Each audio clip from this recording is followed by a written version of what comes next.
Reading through the Bible in 1 year, May 8th, Numbers 16, Psalms 52 through 54, Isaiah chapter 6, and Hebrews 13. Now Korah, the son of Izhar, the son of Kohath, the son of Levi, with Dathan and Abiram, the sons of Eliab, and On, the son of Peleth, sons of Reuben, took others. And they rose up before Moses, together with some of the sons of Israel, 250 leaders of the congregation, those called upon by the assembly, men of renown. And then they assembled together against Moses and Aaron and said to them, You have gone far enough, for all the congregation are holy, every one of them. And Yahweh is in their midst. So why do you exalt yourselves above the assembly of Yahweh? And Moses heard this and fell on his face. And he spoke to Korah and to all his congregation, saying, Tomorrow morning Yahweh will show who is his, and who is holy, and will bring him near to himself, even the one whom he will choose. He will bring him near to himself. Do this. Take censers for yourselves, Korah and all your congregation, and put fire in them, and lay incense upon them in the presence of Yahweh tomorrow. And the man whom Yahweh chooses shall be the one who is holy. You have gone far enough, you sons of Levi. Then Moses said to Korah, Hear now, you sons of Levi. Is it not enough for you that the God of Israel has separated you from the rest of the congregation of Israel, to bring you near to himself, to perform the service of the tabernacle of Yahweh, and to stand before the congregation to minister to them? And that he has brought you near Korah and your brothers, sons of Levi, with you. And are you seeking for the priesthood also? Therefore you and all your congregation are gathered together against Yahweh. But as for Aaron, who is he that you grumble against him? Then Moses sent a summons to Dathan and Abiram, the sons of Eliab, but they said, we will not come up. Is it not enough that you have brought us up out of a land flowing with milk and honey, to put us to death in the wilderness? But you would also lord it over us, because he commanded them to come. Indeed, you have not brought us into a land flowing with milk and honey, nor have you given us an inheritance of fields and vineyards. Would you put out the eyes of these men? We will not come up. Then Moses became very angry and said to Yahweh, Do not regard their offering. I have not taken a single donkey from them, nor have I done any harm to any of them. Then Moses said to Korah, You and your congregation be present before Yahweh tomorrow, both you and they along with Aaron. And each of you take his fire pan and put incense in it. And each of you bring his censer near before Yahweh, 250 fire pans. Also you and Aaron shall each bring his fire pan. So they each took his own censer and put fire in it, and laid incense on it. And they stood at the doorway of the tent of meeting with Moses and Aaron. Thus Korah assembled all the congregation against them at the doorway of the tent of meeting. And the glory of Yahweh appeared to all the congregation. Then Yahweh spoke to Moses and Aaron, saying, Separate yourselves from among this congregation, that I may consume them instantly. But they fell on their faces and said, O God, God of the spirits of all flesh, when one man sins, will you be angry with the entire congregation? Then Yahweh spoke to Moses, saying, Speak to the congregation, saying, Get back from around the dwellings of Korah, Dathan, and Abiram. Then Moses arose and went to Dathan and Abiram, with the elders of Israel following him. And he spoke to the congregation, saying, Turn aside now from the tents of these wicked men, and touch nothing that belongs to them, lest you be swept away in all their sin. So they got back from around the dwellings of Korah, Dathan, and Abiram. But Dathan and Abiram came out and stood at the doorway of their tents, along with their wives and their sons and their little ones. And Moses said, By this you shall know that Yahweh has sent me to do all these deeds. For this is not from my heart, If these men die the death of all men, or if they suffer the fate of all men, then Yahweh has not sent me. But if Yahweh creates an entirely new thing, and the ground opens its mouth and swallows them up with all that is theirs, and they go down to Sheol alive, then you will know that these men have spurned Yahweh. And it happened that just as he finished speaking all these words, the ground that was under them split open, and the earth opened its mouth and swallowed them up, and their households, and all the men who belonged to Korah with their possessions. So they and all their belongings went down to Sheol, the place of the dead alive, and the earth closed over them, and they perished from the midst of the assembly. Then all Israel who were around them fled at their outcry, for they said, lest the earth swallow us up. And fire also came forth from Yahweh and consumed the 250 men who were bringing near the incense.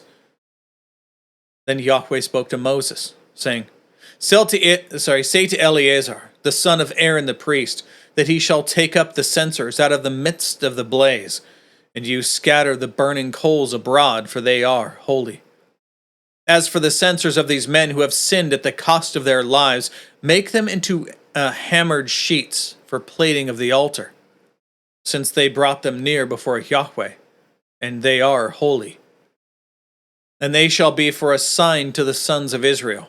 So Eleazar, the priest, took the bronze censers which the men who were burned had brought near, and they hammered them out as a plating for the altar, as a memorial to the sons of Israel, that no outsider who is not of the seed of Aaron should come near to burn incense before Yahweh, so that he will not become like Korah and his congregation, just as Yahweh had spoken to him by the hand of Moses. But on the next day, all the congregation of the sons of Israel grumbled against Moses and Aaron, saying, You are the ones who have caused the death of the people of Yahweh. It came about, however, when the congregation had assembled against Moses and Aaron, that they turned toward the tent of meeting, and behold, the cloud covered it, and the glory of Yahweh appeared. Then Moses and Aaron came out to the front of the tent of meeting, and Yahweh spoke to Moses, saying, Get away from among this congregation, that I may consume them instantly. Then they fell on their faces. And Moses said to Aaron, Take your censer in your hand, and put in fire from the altar, and lay incense on it. Then quickly bring it to the congregation, and make atonement for them. For wrath has gone forth from Yahweh. The plague has begun. Then Aaron took it as Moses had spoken, and ran into the midst of the assembly. For behold, the plague had already begun among the people. So he put on the incense and made atonement for the people. And he took a stand between the dead and the living. So the plague was checked. But those who died by the plague were 14,700, besides those who died on account of Korah. Then Aaron returned to Moses at the doorway of the tent of meeting, for the plague had been checked. Let's move on now to Psalms 52, 53, and 54.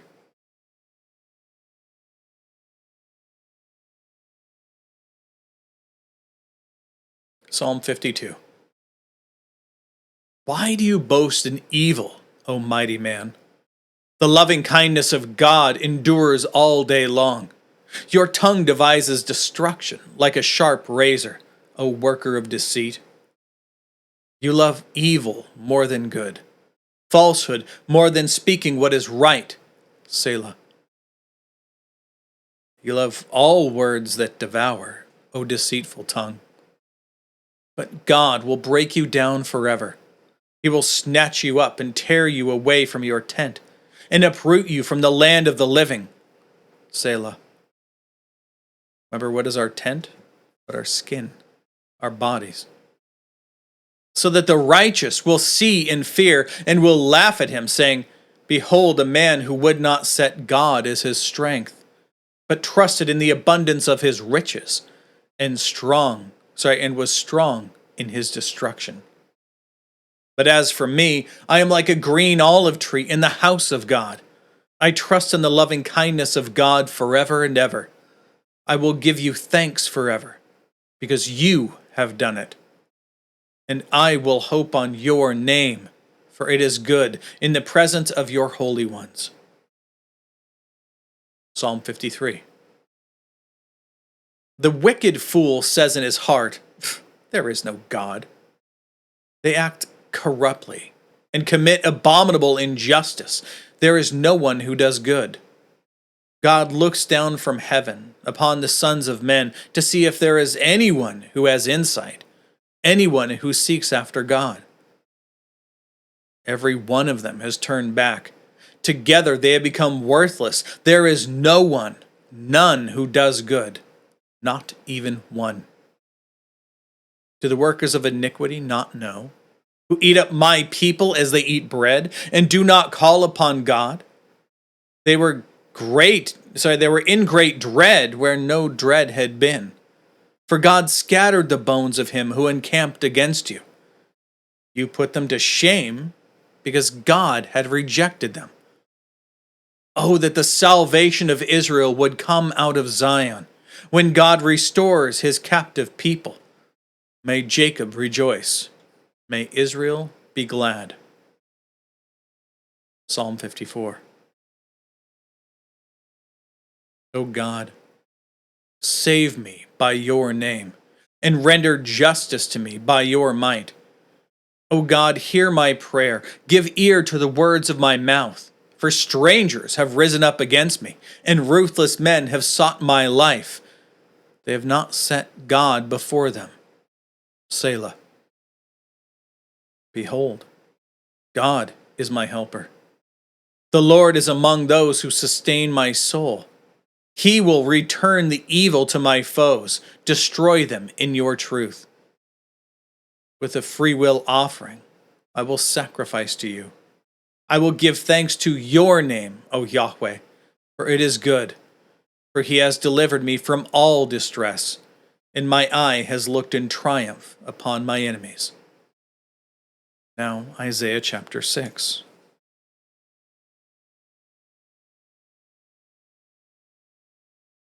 So, this is one of the really famous texts of Scripture. Now, I'm not going to say this is better than all over texts of Scripture, but this is one that gives us a window into heaven, gives us a window into the goings on in heaven. And we're going to see this a lot as we go through the appointment of prophets. We just started the books of the prophets with Isaiah here. And we're going to see that each prophet is chosen for his role, whether or not he wants the job. In fact, all of them are given a terrible job to have. I mean, people would think, oh, it'd be great to be a prophet. I mean, you'd be called into kings' palaces. They would long to hear what you have to say because they're glad to hear the good things of God. You'll be the soothsayer, the one who can tell people what will come in time and then times after these. But that's not the case at all. Well, it is the case, but not in the way you'd think. See, what God is doing when he chooses a prophet is he's choosing someone who he very specifically has chosen for a terrible task. See, it's their job to warn the people of God's wrath to come. Well, who is he warning? He's warning the people of Israel. The people have been raised up in the fear and admonition of the Lord. Since they're children, they're trained in these things. They should know what to do, but they've rejected their God. They've rejected his ways, and they've gone after all of the gods and literally demons of the land, worshiping and serving the created thing, anything other than the true God who saved them out of Egypt and who has delivered them from every enemy that they've had. But they don't care. Why? Because the pleasures of sin, while momentary, are swaying their hearts and minds. God doesn't give them what they want in this season. So they go, okay, well, God didn't do it. What about the God of those people? What about the God of this person? What about the God of the people who used to live in this land without recognizing that the gods of that land, the idols, the demons that they were worshiping, had no power to save those people, but they hope that maybe it'll deliver to them whatever it is they want. So that's the role of a prophet, to go to people who don't want to hear the word of God preached to them. They want to hear their own words preached back to them, their own desires. They want to have their ears tickled by people telling them good things about themselves. Every day is Friday for you. Every day is a new paycheck coming. God wants you to be happy, healthy, and wealthy. God wants you to have all good things. God loves you and has a wonderful plan for your life. People want to hear these things because they have wonderful plans for their own lives, because they love themselves. This is how it is in the world. People want to hear something that acknowledges their God within. They want to hear their own affirmations spoken back to them. But the role of a prophet is none of these things. The role of the prophet is to speak the words of God to people. God doesn't care about your personal ideas for what it is you want to do for yourself. When he spoke, the entire universe leapt into existence. Think about that for a minute. I could speak, and this pen won't move. It won't change color. It won't do anything else. I have no power, just like you have no power. Everything you have was given to you by God. I mean, sure, you have a job probably, and you have worked hard for the things that you've done. But God has been the one the entire way who first gave you life, who saved your life numerous times when you were a child and growing up, who made sure that you had the ability to, say, go to college, or if you didn't go to college, to at least earn the living that you have now. At any moment, God could choose, even for me and for my job, to take it away. He's done it multiple times for me. Where suddenly I'm living in one place and things are going well and we're enjoying that, and then 2 weeks later we're in another state. He's done that time and again to me. And I know full well that everything that I have is a gift from God. Every relationship that I have with a fellow Christian in a church is a gift from God, because I know that there could be another time in a very short amount of time, whenever God desires, that I'm gone. And he wants me somewhere else for something else. I have no idea why it is, but it's because why it is that he's moving me. But I know the ultimate why is for my good and for his ultimate glory. He is the grand creator of the universe.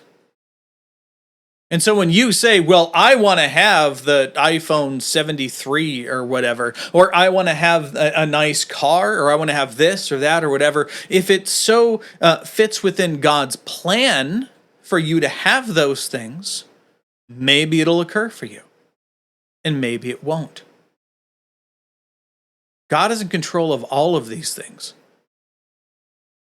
Maybe you'll have the trappings of wealth in this life, but you'll have to learn how to live and survive. As Paul learned how to endure both lack and much. He learned how to endure poverty and wealth,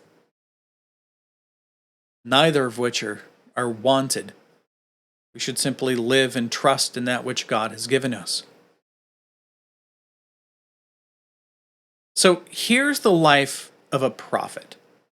And we're going to see the prophet Isaiah given his marching orders from God.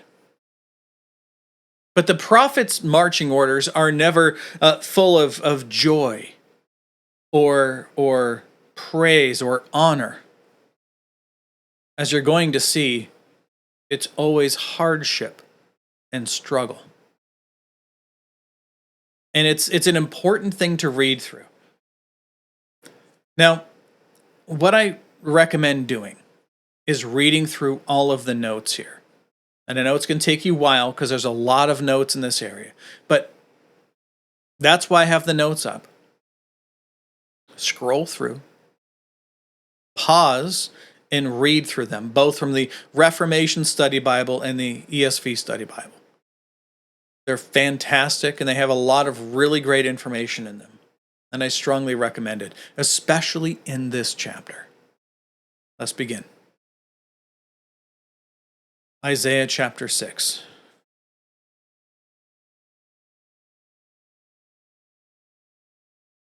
In the year of King Uzziah's death, I saw the Lord sitting on a throne, high and lifted up, with the train of his robe filling the temple. As the Reformation Study Bible says, Isaiah is describing what's called a theophany, a visible manifestation of God. God's coming is often attended by such phenomena as earthquakes, fire, smoke, and lightning. Here he sees God in the temple. Verse 2, that seraphim stood above him, each having 6 wings. With 2 he covered his face, with 2 he covered his feet, and with 2 he flew. What's he covering up? His creatureliness. Verse 3, and one called out to another and said, Holy, holy, holy is Yahweh of hosts. The whole earth is full of his glory. The thrice holy God.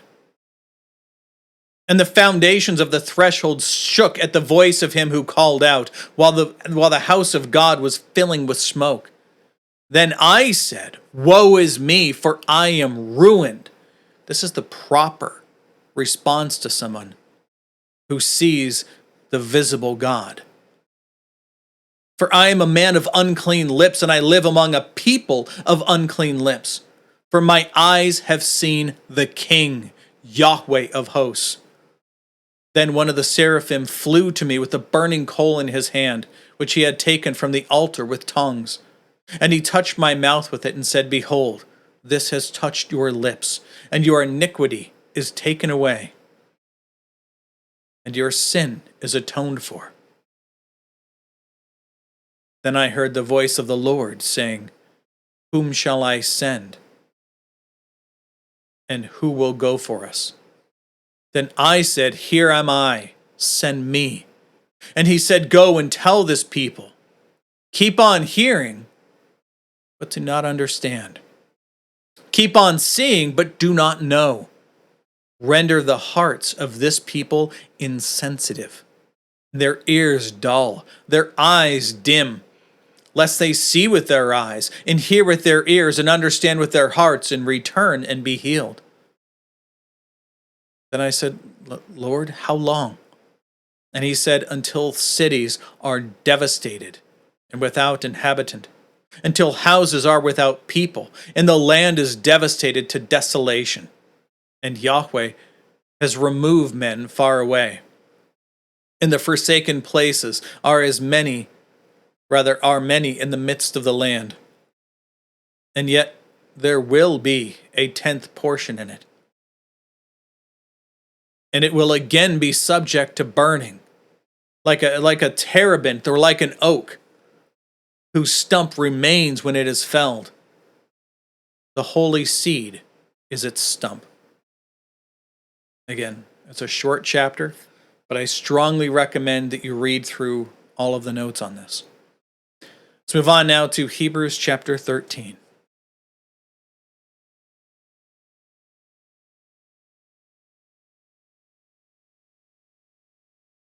The author of the letter to the Hebrews continues, Let the love of the brothers continue. Do not neglect to show hospitality to strangers, for by doing this some have entertained angels without knowing it. Remember the prisoners as though in prison with them, and those who are mistreated, since you yourselves are in the body. This doesn't mean everybody needs to run out and start a prison ministry. In this time, the way that people in prison were taken care of is your family members and friends came to the prison to make sure you had food and clothing and you were taken care of. It wasn't the state's responsibility to take care of that. And Christians, especially, have been forsaken by their family and by their friends, by everybody. When they come to Christ, they were most likely, it's not like today where everyone's like, yeah, you're a Christian, whatever. Back then, once you became a Christian, you were cast out from the synagogue. You were cut off from your people, cut off from your family, because none of them were allowed to associate with you any longer. In fact, the synagogue, the leadership of the Jews had already said anybody who associates with Christ is to be cut off from the synagogue. So once you became a Christian, your own family, you were dead to them. So when it says remember the prisoners, it's not talking about just random people who are in prison, but it's talking about fellow Christians who we should all continue to support. Continuing on, those who are mistreated, since you yourselves also are in the body. It's not talking about our flesh, but in the body of believers. Verse 4, marriage is to be held in honor among all, and the marriage bed is to be undefiled. For the sexually immoral and adulterers, God will judge. We don't judge people outside. God's going to take care of them, but within the church, within the body of believers, we need to keep these things holy. Verse 5, make sure that your way of life is free from the love of money, being content with what you have. For he himself has said, I will never desert you, nor will I ever forsake you. So that we confidently say, the Lord is my helper. I will not be afraid. What will man do to me? Remember your leaders who spoke the word of God to you, and concerning the result of their conduct, imitate their faith. Jesus Christ is the same yesterday, today, and forever. Do not be carried away by varied and strange teachings, for it is good for the heart to be strengthened by grace, not by foods through which those who are so occupied were not benefited. We have an altar from which those who serve the tabernacle have no authority to eat. For the bodies of those animals whose blood is brought into the holy places by the high priest as an offering for sin are burned outside the camp. Therefore, Jesus also, that he might sanctify the people through his own blood, suffered outside the gate. So let us go out to him, outside the camp, bearing his reproach. For here we do not have a lasting city, but we are seeking the one to come. Through him, then, let us continually offer up a sacrifice of praise to God, that is, the fruit of lips that confess his name. And do not neglect doing good and sharing, for with such sacrifices God is pleased. Obey your leaders and submit to them, for they keep watch over your souls as those who give an account, so that they will do this with joy and not with groaning, for this would be unprofitable for you. Pray for us, for we are convinced that we have a good conscience, desiring to conduct ourselves well in all things. And I urge you all the more to do this, so that I may be restored to you the sooner. Now, the God of peace, who brought up from the dead the great shepherd of the sheep, through the blood of the eternal covenant, our Lord Jesus, equip you in every good thing to do his will, by doing in us what is pleasing in his sight, through Jesus Christ, to whom be the glory forever and ever. Amen. But I urge you, brothers, bear with this word of exhortation, for I have written to you briefly. Know that our brother Timothy has been released, with whom, if he comes soon, I will see you. Greet all of your leaders and all the saints. Those from Italy greet you. Grace be with you all. That is all of the text and all of the reading for today, or all the notes for today. So, God willing, we'll be back tomorrow. Behold the word of the Lord.